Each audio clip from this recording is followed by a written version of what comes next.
Hello everyone, Old Guy Gaming here, back again with another MTG Arena video, and tonight we're going to be doing Black-Green Food, another mechanic that came out with Throne of Eldraine that kind of had a brief moment in the sun where it was kind of good and people were kind of running it, and then of course all the top tier meta decks kind of ran through and just we stopped seeing food as a mechanic legitimately, other than the occasional Gilded Goose that would get tossed into a deck.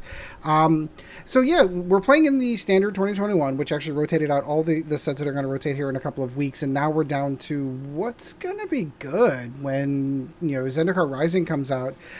Giving food another shot. There's a lot of good cards. None of this stuff's rotating out, so it is rotation proof. I know that's a hot key button I should probably put in the description. Maybe they'll do a little bit better on the analytics, huh? But yeah, so the basic idea is that it was a mechanic that came out with Throne of Eldraine, saw some play, but not a lot, and now we're going to kind of revisit it and see if it's going to be any good in the new meta. So let's go ahead and take a look where we're going with this one. So Gilded Goose, we aforementioned this one, of course. It's the mana dork for mana green, 0/2 flyer. Creates food token when it's created, and you can sacrifice a food token to create mana of any color. That's okay. Does a lot of color fixing in other decks. That's not really the reason why we're here. It's actually a food generator is what we really need it for. Trail of Crumbs, whenever it enters the battlefield, creates a food token. You'll see a lot of that in this deck. And whenever you sacrifice a food token, yeah, you can pay one to draw 2 cards. Look at the top 2 cards of your library. You can pick one up if it's a permanent, and then put the rest in the bottom of your order. Golden Egg is mostly in here because it is, in fact, a food token. It is a food that you can sacrifice. We don't really need it for the gain life. Maybe. We don't really need it for the mana generation. It's genuinely there just to be an extra food token. Murderous Rider, while I recognize doesn't fall into the food category per se, we needed some removal in this deck. This one handles creatures, it handles planeswalkers, and it's an overall pretty good card. Plus the lifelink's kind of good. So not necessarily a solid fit on this one, but it still works. I debated putting Murder in here as well, but then I was like, well, I need something to handle planeswalkers too, so Murderous Rider fits that bill. Giant Opportunity, card I didn't really play a ton with whenever the food tokens were going on, but I've had a ton of fun with this one now. Sorcery speed, you may sacrifice 2 food tokens. If you do, create a 7/7 giant, so it is possible to get this out on turn 3. Otherwise, it creates 3 food tokens. You really want to try to spend it for the 7/7 giants. It's really kind of cool. Savvy Hunter is awesome. 3/3, 1 black, 1 green, 1 colorless. When it attacks, it creates a food token. You can sacrifice 2 food tokens to draw cards. This is part of your card draw engine, along with Trail of Crumbs.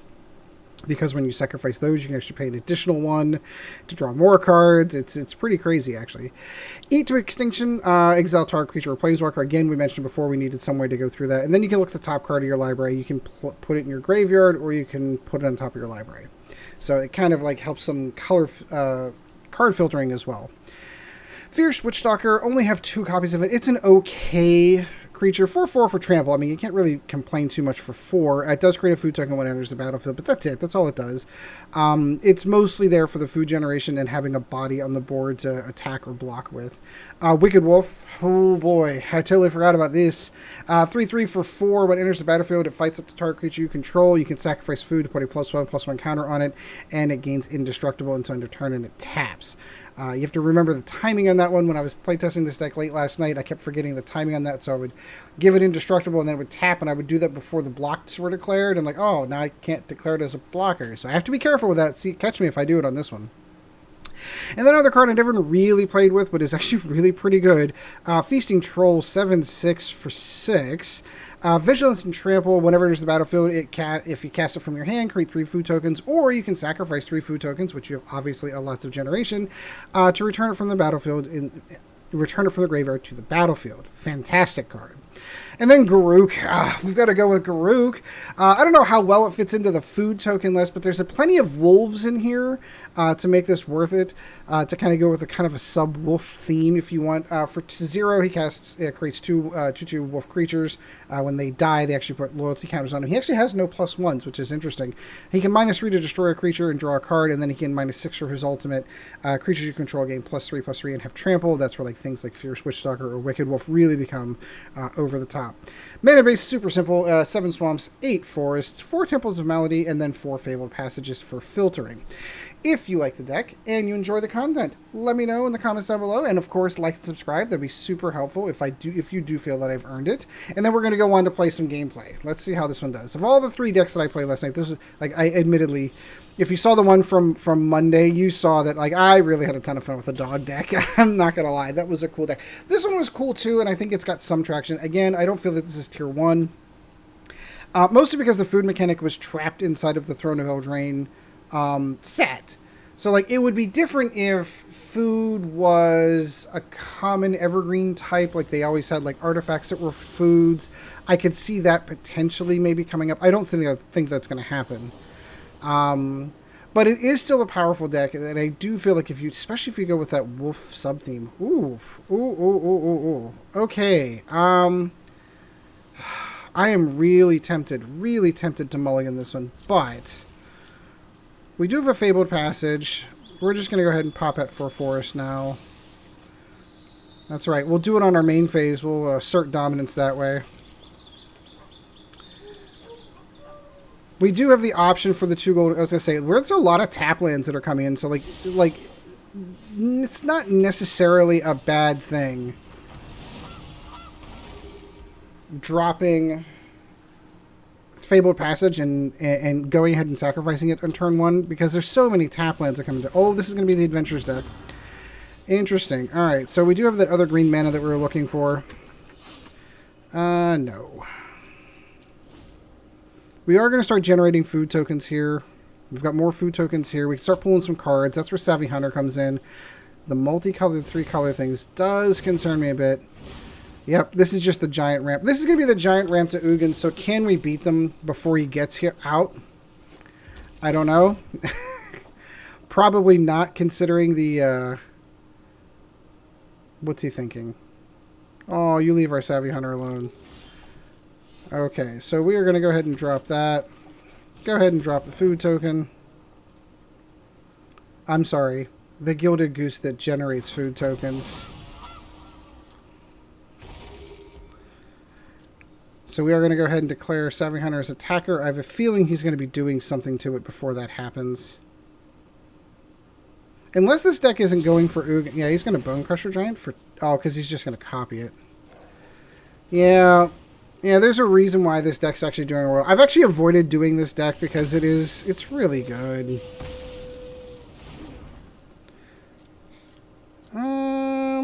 Do I want to just drop the golden egg now? Draw the card. Ooh, we got Garruk. And we have means to cast him.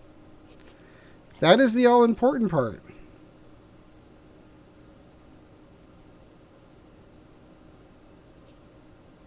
Yeah, we only need 1 food token to do that.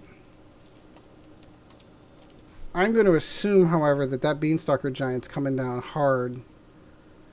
Which is where the Garruk's going to come in. Oh, no, it's going to be Uro. Yay! This card has to be dealt with. If I had to make an early prediction for 2021 Standard right after Theros, or right after... I keep doing that. Right after Zendikar Rising comes out, that card's not going to stick around much longer in Standard. It is way too powerful. And way too many decks are currently running it.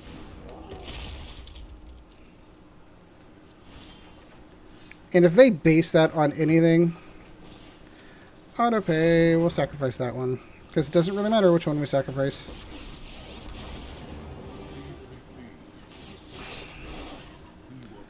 No, we're good.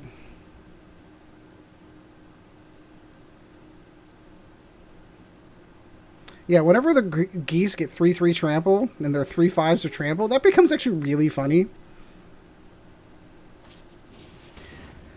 Yep.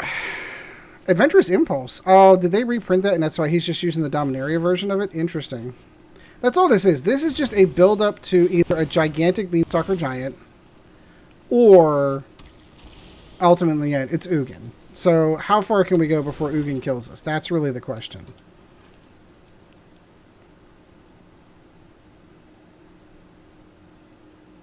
Because that's what he's building up to. He wants these gigantic Beanstalker Giants, and then... Well, he's got enough. If Ugin's in the deck... Bay of Wishes. Oh, I wonder if he's going to go get Ugin. I wonder. Is that what's going to happen? Because that's the other card that needs to be dealt with in Standard right now. I still can't believe they reprint... I get reprinting it for people in Modern, people who want access... Or Pioneer even as well, who want access to the older cards. But that card... There's a reason why that card was expensive as it was and why it's so well set up, because it's gigantically broken, and then we're going to go ahead and concede at that point because we have no conceivable way to win. So frustrating. So yeah, that's a deck. That is definitely. And the funny part is, I don't think that removing Ugin from, or removing Uro from standard, banning that, necessarily fixes that. It's a huge part. It is a gigantic part of that deck. But having that in combination with, like, the complete speed at which Sultai, or anything that's even remotely close to Simic, can produce mana is ludicrous. I really, really want... Let's drop a black. Let's fool him for a moment. Oh, goody. This deck, again. 2 in a row? Oh, maybe this is just mono green. Maybe I am being a little salty. I probably should just drop Fabled Passage is what I should have done. So this is going to be mono green. I'm okay with that. So we're not going to make this... 2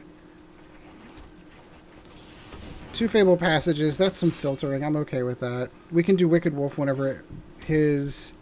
Ultimately, in the end, it's probably going to be... Yarvo? Is he going to do Yarvo here?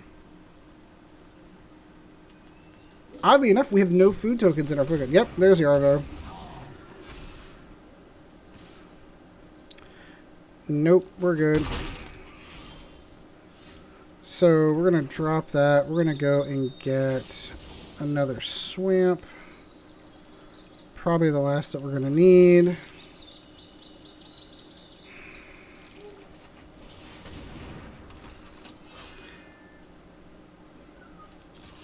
Let's generate the food token.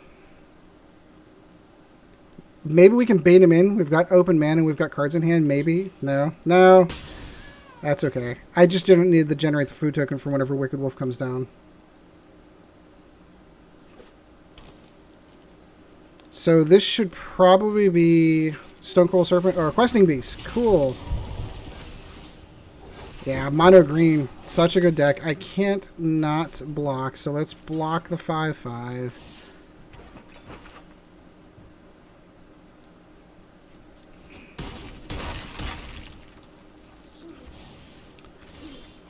Alright, so we're going to drop Fabled Passage. We are well behind the 8-ball on this one. Which one do you kill? Do you kill Yarvo? Do you kill...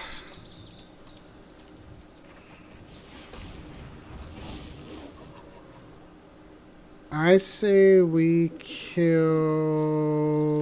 Yarvo. We're going to activate his ability. We're going to activate his ability. We're still dead next turn because Nissim Thorn Beetle is going to get him.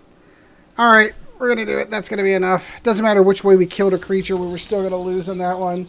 Mono Green, another really good deck. I'm thoroughly convinced. I think there's a better build than the one that I did, but it just tickles me pink. Caving Giganosaurus Trample, because it's amazing. Alright, let's get another one in. Get another 2 in. Let's try to get a win with our old food deck. I was doing pretty well last night, actually, with this one. But, oddly enough, Ugin and Euro... And then Mono Green. Mono Green was just way too fast for us. Like, we can beat that deck. Just weren't fast enough. Wow, everything taps. So... I wish I had more, but I think I might be okay with this, actually. I see a plan. See, we're going to do it to assert dominance on our main phase.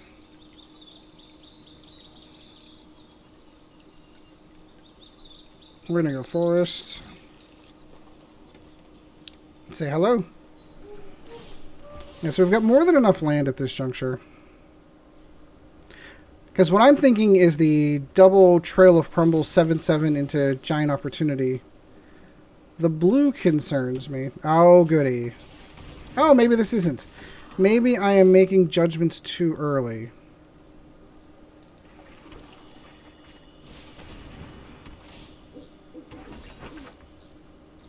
It's possible.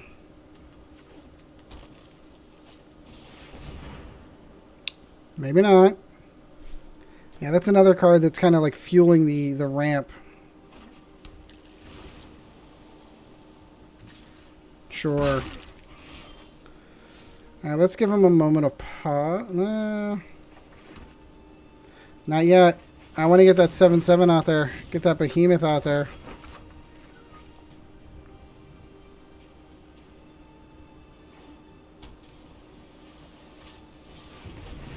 Lenore Visionary. Interesting. Yeah, so they're really going in for the ramp.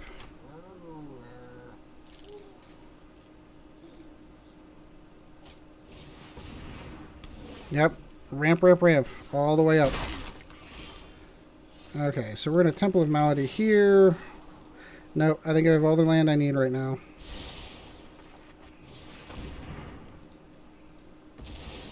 Drop that big 7/7 in their face. Say hello.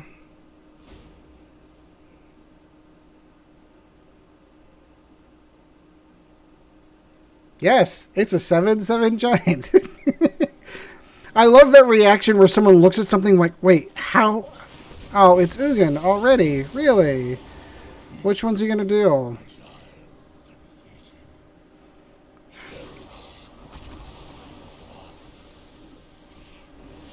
Lovely. Well, luckily we have answers for Ugin.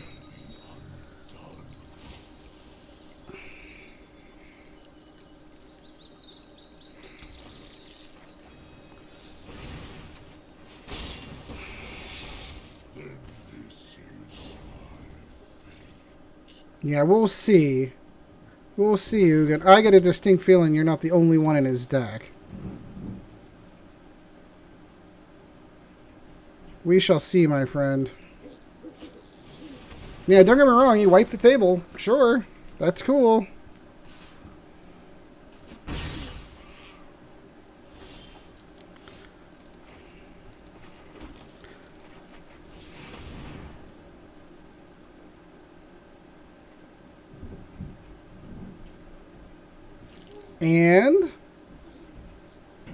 And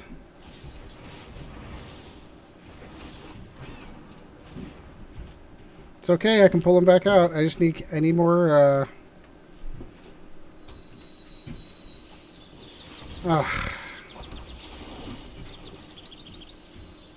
this is just straight Simic. I sort of like the way that they did this one. I mean, it's still Ugin. We've not seen Uro. Oh, I was just going to say, we've not seen Uro yet, and then we're going to... So there we go. We've got Uro and Ugin twice with a food deck. So I challenge that the pairings on this system aren't very good, as that deck is significantly more powerful than ours. Significantly. All right. Let's see if we can end on a win. Let's see if we can actually get one to win through. We've gotten Ugin and Uro'd enough for one day. Thank you. We shall see. The deck can be fast. It can go quick, but...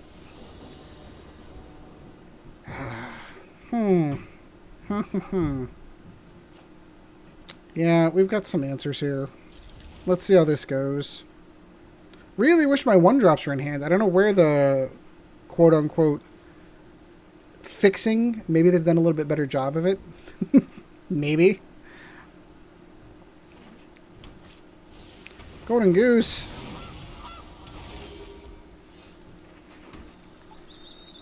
Pop that to assert dominance.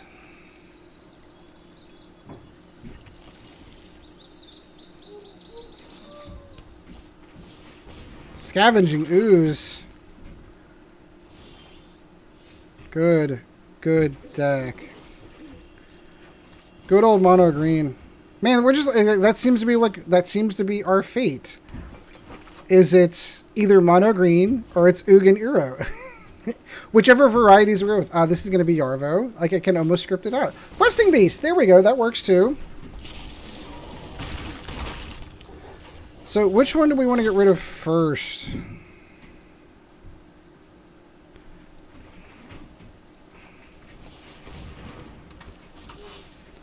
I think I'm going to eat to Extinction the Questing Beast, because without creatures in the graveyard, the Scavenging Ooze doesn't really do much. No, you can do that. Because pulling it out of the graveyard and preventing it from actually going to the graveyard actually eliminates what Questing Beast can do for Scavenging Ooze. Library, please. Yes. No, we'll hold off. And since I have no creatures in my graveyard, Scavenging Ooze doesn't really do much. Gigantosaurus, I love you, my friend. Oh my god, are you awesome. I love it. I absolutely love it. I hate that I have to do this to Gigantosaurus. Sure. Now, I hate that I had to do it to Gigantosaurus. Here's your Yarvo. There we go. That is going to feed Scavenging Ooze, so the question then becomes, which one do we go with? I think we kill Scavenging Ooze no matter what.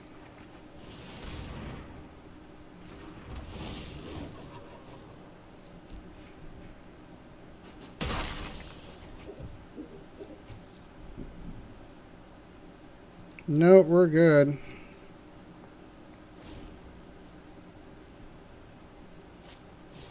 Garruk's Uprising. Again, love this card.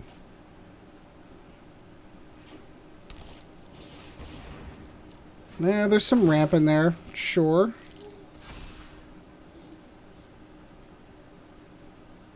Pass? Pass. Cool. Alright, so we're going to go Castle Locthwain. Which way to go? Which way to go? I think we're going to go with the Fierce.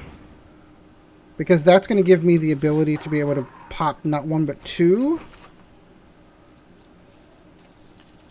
And get above Yarvo.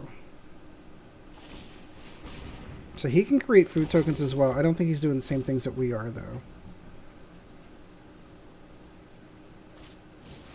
Thrashing Baronthadon. Sacrifice to destroy a target enchantment. I mean, probably what... He could target one of the food tokens. What a waste of it. Oh, that sounds like the dogs.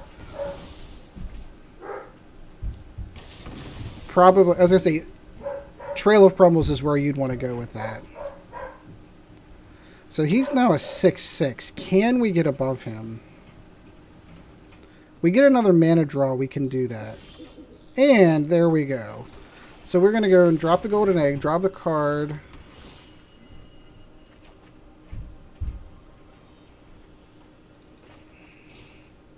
Ah, tap the green for golden egg? That's dumb. Why does it say we can cast it then? Why does it say we can cast it? Oh, that's why.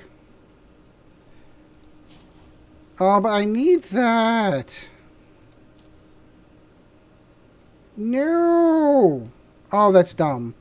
Auto tapper, you killed me on that one. Because I could tap that. I could spend 1 mana to turn that into and still make it 2/2. That makes it a 5/5. It's not gonna do. It's not gonna be enough. We're just gonna hold. We're just gonna have to hold, unfortunately. Yeah, I like the food generation. He's down to top decking though. I can't believe the auto tapper did that to us. That's stupid.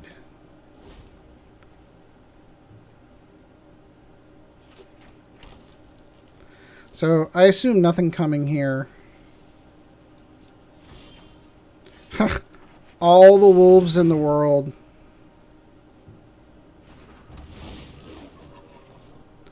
And we're going to use his ability once.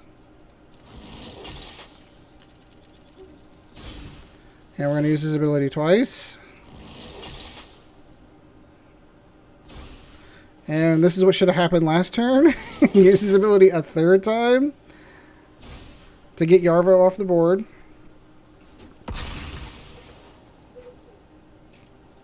And then swing away.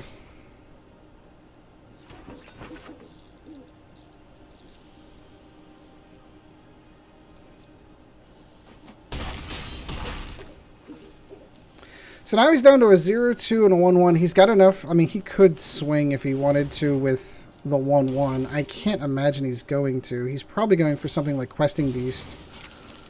He is building up life. That's a little concerning.